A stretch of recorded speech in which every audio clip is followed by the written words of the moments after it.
नमस्ते बच्चों, हमारा आज का कॉन्सेप्ट है कूलाम का नियम तथा गुरुत्वाकर्षण के नियम में तुलना। तो बच्चों, जब भी हम किन्हीं दो बलों के बीच तुलना करेंगे तो उनमें कुछ समानताएं होंगी और कुछ असमानताएं होंगी। तो यहाँ पर अगर हम समानताओं की बात करें तो समानताएं क्या है दोनों बलों में कि एक तो दोनों ही बल जो है वो क्या होते हैं। अगर मैं बात करूं गुरुत्वाकर्षण बल तो F G से रिप्रेजेंट कर रहे हैं इसको, और ये होता है हमारा G m1 m2 अपॉन में आर स्क्वायर। सिमिलरली कूलाम का नियम F E is equal to क्या हो जाता है हमारे पास सी Q1 Q2 अपॉन में आर स्क्वायर, जहां पर C कांस्टेंट है यहाँ पर G कांस्टेंट है। अगर मैं तुलना की बात करूं तो दोनों ही बल जो है वो व्युत्क्रम वर्ग का नियम का पालन कर रहे हैं। तो व्युत्क्रम वर्ग के नियम को दोनों ही फॉलो कर रहे हैं, एक समानता ये हो गई, ठीक है। इसके अलावा अगर मैं बात करूं दोनों ही बल कैसे होंगे, संरक्षी बल माने जाते हैं, गुरुत्वाकर्षण बल भी और हमारा कूलाम का बल भी।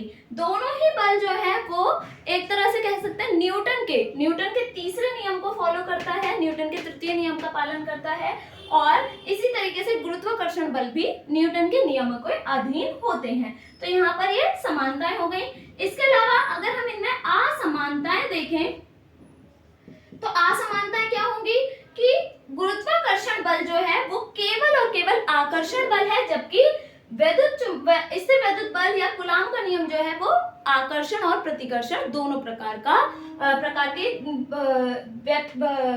प्रकार को ही व्यक्त कर सकता है, ठीक है।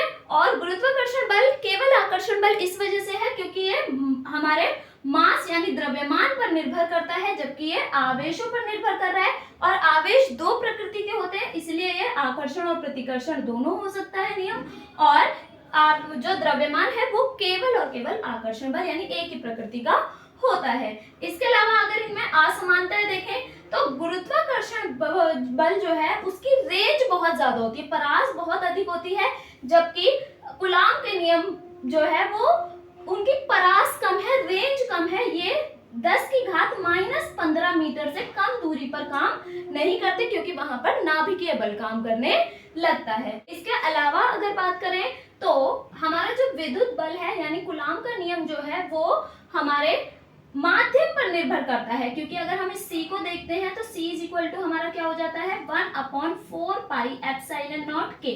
तो ये माध्यम के परावैद्युतांक पर निर्भर करता है, जबकि गुरुत्वाकर्षण बल किसी माध्यम के परावैद्युतांक पर निर्भर नहीं करता। इसके अलावा हम अगर देखें तो प्रकृति में मूल बल, 4 प्रकार के मूल बलों में सबसे दुर्बलतम बल होता है हमारा गुरुत्वाकर्षण बल, ठीक है। और हमारा गुरुत्वाकर्षण बल दुर्बल तो है लेकिन विद्युत बल से लगभग 10⁻40 गुना दुर्बल है, 40 गुना कम काम कर पाता है ये। यही एक रीजन है कि जब भी हम स्केल को लेकर के अगर स्केल के द्वारा या किसी कांच की छड़ के द्वारा घर्षण के द्वारा अगर उस पर आवेश उत्पन्न करते हैं और कागज के टुकड़ों को चिपकाते हैं तो कागज के टुकड़े जो हैं वो चिपकने लगते हैं, जबकि कागज के टुकड़े जमीन पर हैं तो उन पर गुरुत्वाकर्षण बल भी काम कर रहा था, ठीक है। गुरुत्वाकर्षण बल काम कर रहा था, लेकिन उसके बाद भी जैसे ही कांच की छड़ हमने घर्षण के द्वारा आवेशित की तुरंत उसने जो हमारे कागज के कण हैं वो क्या हो गए, आकर्षित हो गए। अर्थात कि हमारा जो कूलाम का नियम है वो प्रबल है गुरुत्वाकर्षण नियम से, और कितना प्रबल है, लगभग 10⁻40 गुना ज्यादा होता है। आई होप आप सभी को समझ में आया होगा। Thank you so much for watching.